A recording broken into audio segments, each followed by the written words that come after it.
घोसी उपचुनाव का ये जो पूरा परिणाम सामने आ रहा है, यह परिणाम देखिए कई अर्थों में बहुत विशेष है। परिणाम को देखने और विश्लेषण करने के लिए यह जरूरी हो जाता है कि पहले इस बात का विश्लेषण किया जाए कि यह चुनाव किस ग्राउंड पर लड़ा गया था। इस चुनाव को एनडीए वर्सेस इंडिया का रंग भी दिया गया। इस चुनाव को इस रंग में भी रंगा गया कि यह केवल एक उपचुनाव नहीं है, इस उपचुनाव से कई मंत्रियों का भविष्य तय होने वाला, जो भावी मंत्री हैं उनको एक जिम्मेदारी दे दी गई है कि आप एक उपचुनाव जिताकर पूरे देश में एक मैसेज देने का काम हमारा कामयाब कर दीजिए। इसके लिए एक कोशिश की गई। तीसरी बात, इस चुनाव को जितनी ताकत से दोनों धड़े लड़ रहे थे, चाहे वो इंडिया गठबंधन की नुमाइंदगी करते हुए दिखने वाला समाजवादी पार्टी उत्तर प्रदेश में खुद अपने प्रत्याशी के साथ चुनाव लड़ रही थी, या एनडीए गठबंधन के नेतृत्व में ऐसा लग रहा था कि जो पूरा कुनबा है वो जमीन पर उतरा हुआ था। तो अगर चुनाव लड़ा गया है इस जमीन पर जिसमें दोनों तरफ की पूरी ताकत झोंक दी गई थी, तो यह चुनाव का परिणाम भी तो उसी जमीन पर मूल्यांकन किया जाएगा कि आप अगर चुनाव हारे तो चुनाव किसकी हार है। अब इसमें तीन चीजें मैं एक साथ देखने की कोशिश कर रहा हूं। नंबर एक मिथ बनाया गया है और इसकी कई हद तक सच्चाई भी है कि उपचुनाव सत्ताधारी दल के पक्ष में होता है या सत्ताधारी दल अमूमन उपचुनाव जीत जाता है। उसके वो कई तर्क गढ़ देता है कि मुख्य चुनाव अभी बहुत दिन बाद होने वाला है, तब तक आपको कोई लाभ मिलने वाला नहीं है, एक सीट से कोई सरकार बनने या गिरने वाली नहीं है, तो उन्हें जिता दीजिए जिनकी सरकार है, ताकि वो उधर से काम ले आएंगे और आपके क्षेत्र का विकास होगा। घोसी उपचुनाव में तो यह बात इसलिए भी और मार्की की हो रही थी कि दारा सिंह चौहान मंत्री बनने के लिए गए थे। सीधा सा ये हो रहा था कि अगर आप अपने कैंडिडेट को जिताएंगे तो ये केवल सरकार में शामिल नहीं होंगे, ये मंत्री भी बनेंगे, पूरे इलाके में इसका फायदा मिलेगा। यह चीज फेल होती हुई नजर आई। दूसरा, इस चुनाव में एक बहुत महत्वपूर्ण बात नजर आई। ओम प्रकाश राजभर को तमाम गालियां देने के बाद, तमाम आलोचना करने के बाद, बहुत निर्मम ढंग से बीजेपी के खिलाफ बोलने के बावजूद बीजेपी ने लखनऊ के विरोध में दिल्ली ने अपने खेमे में शामिल कर लिया। लखनऊ बहुत हद तक संतुष्ट नहीं था कि भाई ये ऐसे आदमी को क्यों ले रहे हैं जो दिन रात हमें गालियां दिया है, लेकिन दिल्ली का एक दबाव था कि नहीं भाई, एक दूर की हमें 2024 की रणनीति बनानी है, इसलिए पूरी ताकत से उनको शामिल किया गया। लखनऊ ने एक शर्त बीच में रख दी, घोसी उपचुनाव आपका क्वालिफाइंग टेस्ट होगा, अगर आप उपचुनाव जिताएंगे तो हम आपको मंत्री बनाएंगे उन्हीं के साथ। इस क्वालिफाइंग टेस्ट में यहां पर ये दोनों नेता फेल हो गए। तीसरी बात, यह शर्त अब तक किसी के लिए इतनी मजबूत इस तरह से नहीं रखी गई होगी। उत्तर प्रदेश की बात हो रही है तो केवल उपचुनाव को इसलिए नहीं देखा जाए कि उपचुनाव था और राजभर हार गए या वो हार गए।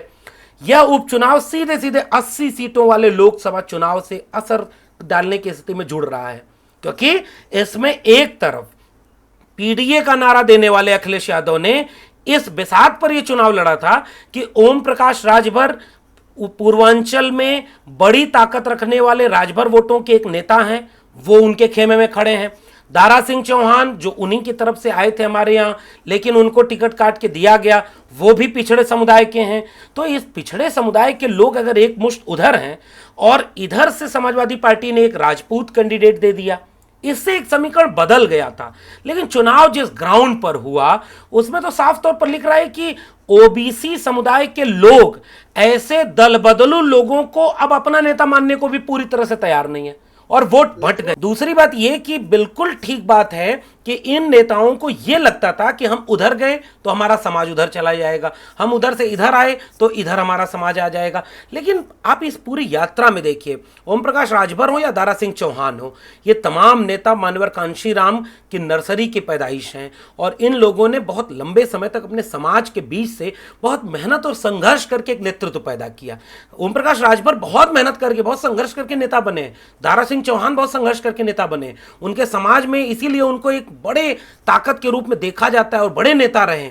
लेकिन जब आप एकदम अपनी विचारधारा को भूल करके ऐसा संदेश देने लगे कि आप केवल सत्ता के लिए, क्योंकि उधर से इधर आए तो आपको लगा कि इधर सरकार बन रही है, तो आप जाति जनगणना की बात करते थे, एक समान अनिवार्य शिक्षा की बात करते थे, 69,000 शिक्षक भर्ती घोटाले की बात करते थे, अति पिछड़े और दलित समुदायों के हित की बात करते थे, संविधान की बात करते थे। जब से फिर आप इधर से उधर गए, आपने ये सारी बातें छोड़ दी और आपको एक एजेंडा दे दिया गया कि भाई पिछड़े समुदाय के जितने नेता जहां मिले भाजपा विरोधी, सबकी आलोचना करो, क्योंकि जब तुम्हारी आलोचना वो करेंगे तो मैं ये कह दूंगा कि देखो वो तुम्हारे समाज की आलोचना कर रहे हैं। ये जो हुआ ना, इसने उस समाज के भीतर एक संदेश दे दिया कि यार ऐसा लगता है कि आप कल तक तो हमारे समाज के नेता थे, अब ऐसा लग रहा है कि आप अपने परिवार, अपना कुनबा मजबूत करने के लिए केवल सत्ता की तरफ जा रहे हैं। घोसी उपचुनाव का एक संकेत यह भी है कि अगर आप इस तरह से विचारधारा को एकदम खत्म करके एकदम कभी धुर विरोधी के साथ, सुधाकर सिंह के जीतने के पीछे एक वजह तो यह भी है ना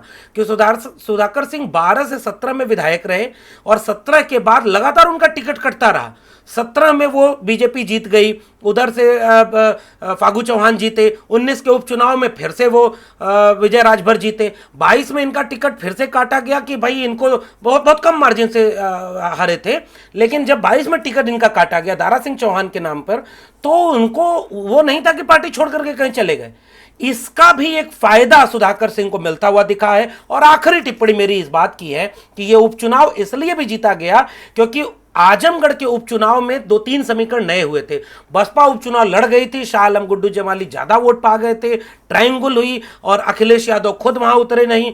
सपा ताकत लगाई धर्मेंद्र यादव को जिताने में, लेकिन उतनी ताकत नहीं लगाई। फिर मैनपुरी चुनाव आया, उसने सीख दी और घोसी उपचुनाव में खुद अखिलेश यादव की रैली का होना, शिवपाल यादव का कंटिन्यू उस क्षेत्र में खड़े हो जाना, तमाम राजभर जो महेंद्र राजभर से लेकर के राजपाल कश्यप हो या रामचंद्र राजभर हो या लालजी वर्मा हो, एक बड़ी बिसात बिछाकर सभी तरह की मेहनत की गई और जनता का अपना एक फैसला था। इसलिए 2024 के चुनाव तक इसका असर तो जाएगा।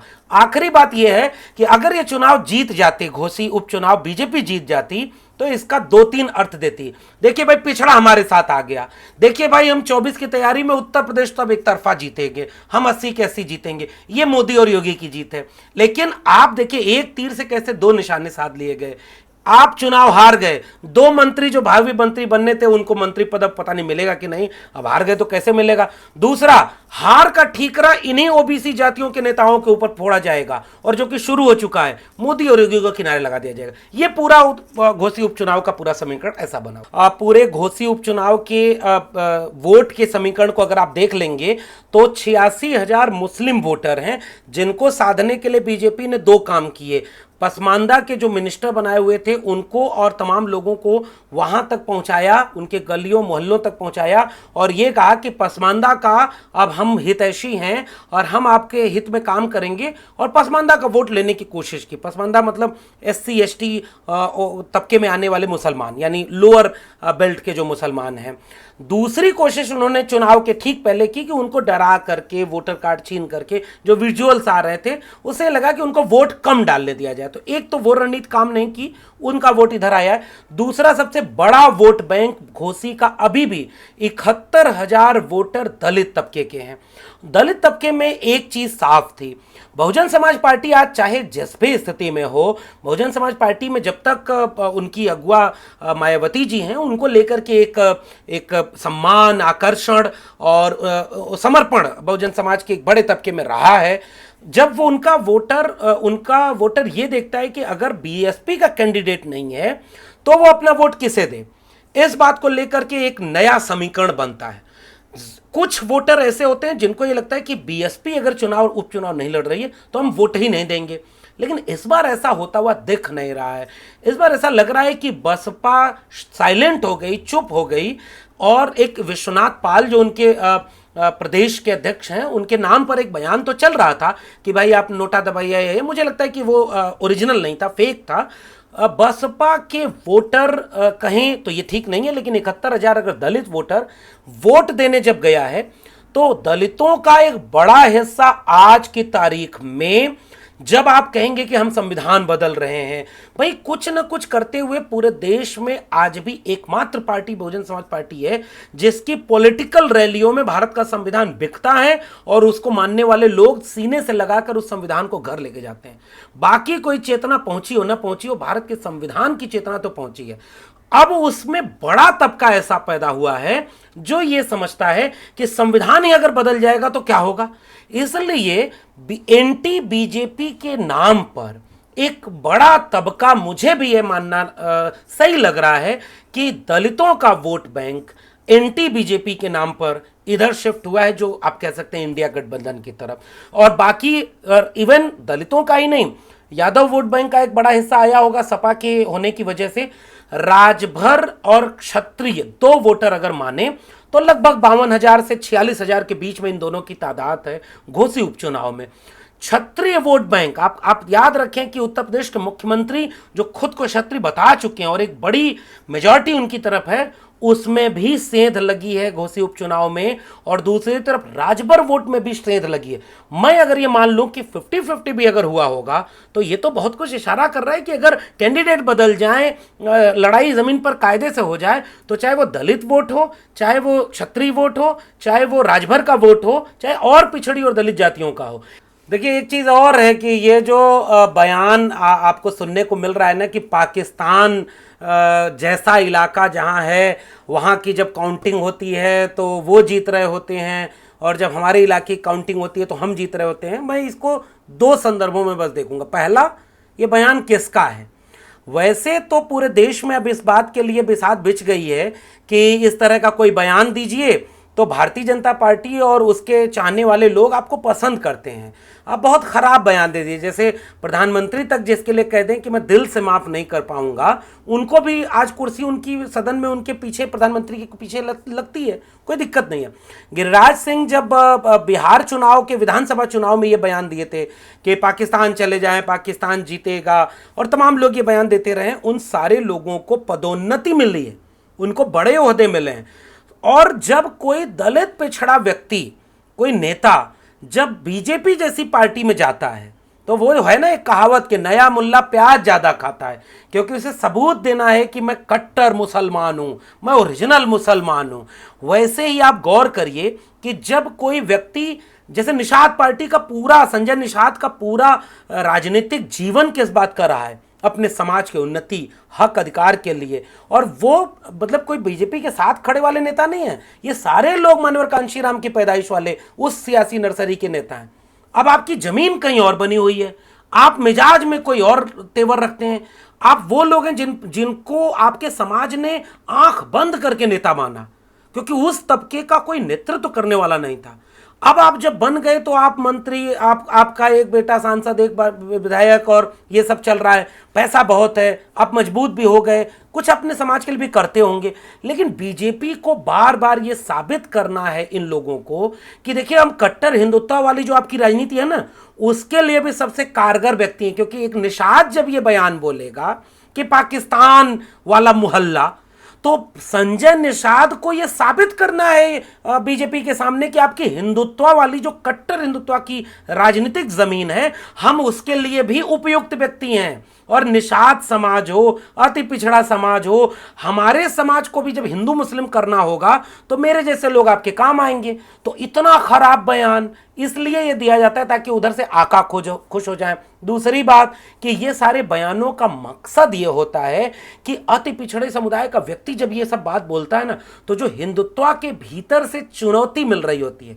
भाई मानवर कांशीराम ने पूरे जीवन किस बात की चुनौती दी? संजय निषाद कौन सा सवाल उठाते हैं कि निषाद समुदाय को हक अधिकार नहीं मिला, कैसे नहीं मिला, क्यों, कैसे मिलेगा, और उनको आरक्षण मिले, ये सारे मुद्दे गौड़ हो गए। उनको टास्क दे दिया गया कि आप हिंदू मुसलमान करिए, जैसे हिंदू मुसलमान करेंगे। अब संजय निषाद का विरोध अगर ओबीसी की कोई और जाति का नेता करेगा तो तुरंत बीजेपी अगले दिन ये एजेंडा सेट कर देगी कि अमुक जाति के लोग निषाद जाति के विरोधी हैं। अमुक जाति के लोग अगर ओम प्रकाश राजभर की आलोचना कर दें तो यह साबित हो जाएगा कि राजभर और यादव में एक झगड़ा है, ये दो तरफा लाभ होता है, इसलिए एक प्लान्ड एजेंडा है। और आखिरी टिप्पणी, आपने कहा कि भाई एक विधानसभा और उसमें भी उपचुनाव में पाकिस्तान की एंट्री किस बात को दिखाती है? ये इस बात को दिखाती है कि बीजेपी अपने नेताओं के जरिए लगातार अपनी राजनीतिक जमीन पर खड़े होकर चुनाव लड़ने की कोशिश करती है। ये बयान योगी आदित्यनाथ नहीं दे सकते क्योंकि वो चुने हुए मुख्यमंत्री भी हैं, बड़े नेता हैं, तो बहुत सारे लोग रखे जाते हैं नीचे कि वो इस तरह के बयान देते रहे, तो फौरी उसका लाभ मिलता रहेगा। लेकिन बड़ा नेता विवादों से दूर रहेगा, तो जब तक बड़ा विवाद ना हो तब तक बड़े नेता को उसकी छवि को बचाए रखा जाए। अब ये ओबीसी और दलित समाज के लोग अगर ये सब कर रहे हैं तो पता नहीं इसका लाभ उनके समाज को कितना होगा, लेकिन उनको इसलिए करना पड़ रहा है क्योंकि उनको कट्टर हिंदू दिखना है। अभी भी इंडिया गठबंधन के सामने एक चुनौती तो इस बात की है, और वो उत्तर प्रदेश को लेकर के है कि अगर सपा और बसपा अलग अलग लड़ती हैं तो 80 सीटों वाले इंडिया गठबंधन की जो बड़ा एक पॉलिटिकल ग्राउंड है उसके लिए एक चैलेंज होगा। घोसी उपचुनाव इसलिए वो सीधे सीधे अभी हमें राहत देता हुआ या कोई पॉलिटिकल कैलकुलेशन के लिए उचित ग्राउंड नहीं दिख रहा है, क्योंकि बसपा इस बार उपचुनाव नहीं लड़ी।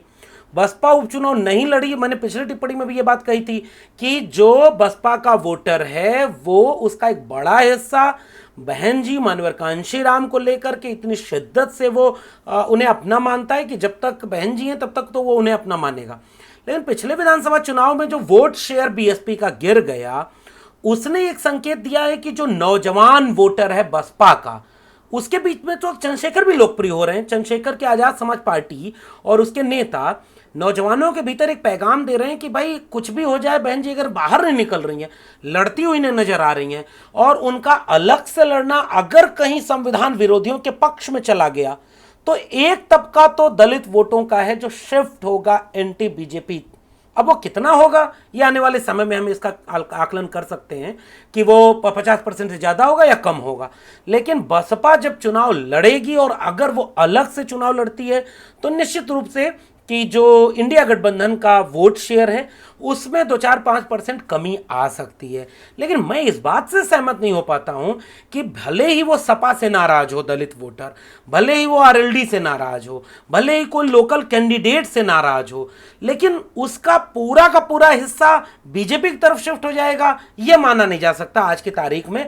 और इसलिए घोसी उपचुनाव एक संकेत तो ये कर रहा है कि दलित वोटों में भी जो सेंध लगेगी उसमें से मेजॉरिटी बीएसपी से अगर अलग होती है तो वो एंटी बीजेपी वोट के रूप में जाएगी, और दलित संविधान बदलने वालों के साथ तो आज की तारीख में खड़ा हो ये कह पाना मुश्किल है। अगर ये जीत होती तो इसका सेहरा एनडीए के सर बंधता, नरेंद्र मोदी, अमित शाह और योगी आदित्यनाथ के सर पर बांधा जाता, क्योंकि वो लोग बहुत कोशिश कर रहे थे, एक नया सामाजिक समीकरण बना रहे थे। एक तरफ आप सोचिए ना कि दारा सिंह चौहान है चौहान बिरादरी के, जो दूसरी तरफ पूरा समीकरण बन रहा था वो इस बात का बन रहा था कि ओम प्रकाश राजभर उनके साथ खड़े हैं, और ओम प्रकाश राजभर के साथ बाकी जातियों के संजय निषाद को भी प्रचार के लिए भेजा गया, बाकी लोगों को।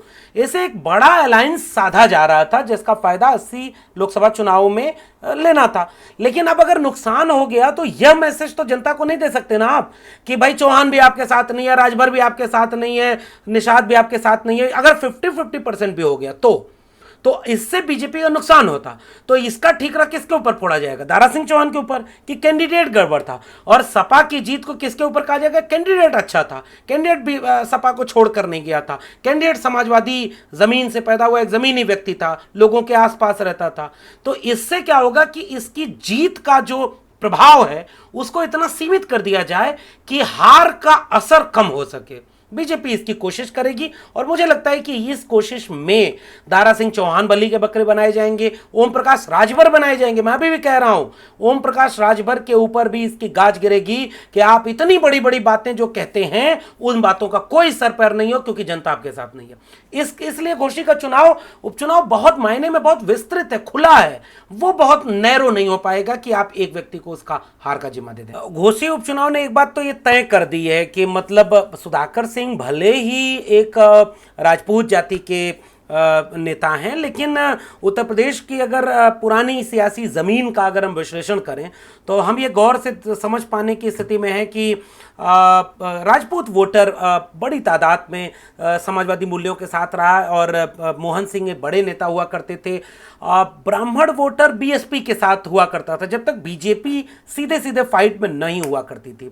इस लिहाज से भी घोसी उपचुनाव ने एक समीकरण तो बना दिया, एक नए ढंग से कुछ चीज़ें बन गई और बहुत सारे वोटर जो समाजवादी मूल्यों को मानते होंगे, चाहे वो ब्राह्मण हो, चाहे वो बनिया हो, चाहे वो और भी बिरादरी के हों, वो सारे वोटर भी इस तरह से इनके साथ खड़े हैं। तो एक पॉलिटिकल पार्टी को तो ये बयान देना ही पड़ेगा कि वो किसी एक जाति या अमुक जातियों के विरोध में कोई पॉलिटिकल काम नहीं कर रही है, वो सबको लेकर के काम करती। तो एक तो ये बयान, दूसरा ये कि जिस सोशल इंजीनियरिंग की बात इस समय घोसी उपचुनाव ये में कहा गया, ये बात बिल्कुल ठीक है कि इसकी शुरुआत 2022 के चुनाव में समाजवादी पार्टी ने कर दी थी और मैं इसकी पृष्ठभूमि थोड़ा और पीछे ले जाकर 2019 देखना चाहता हूं।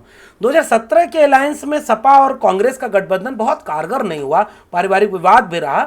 इन सब से उबर करके जब 2019 के चुनाव में अखिलेश यादव एक बड़ी अलायंस करते हुए, बड़ी लकीर खींचते हुए, बहुत लंबे अरसे की जो दूरी बन गई थी सपा और बसपा में, इसको मिटाने की कोशिश करते हुए बैक एंड पर खड़े होकर मायावती जी को आगे करके एक अलायंस करते हैं।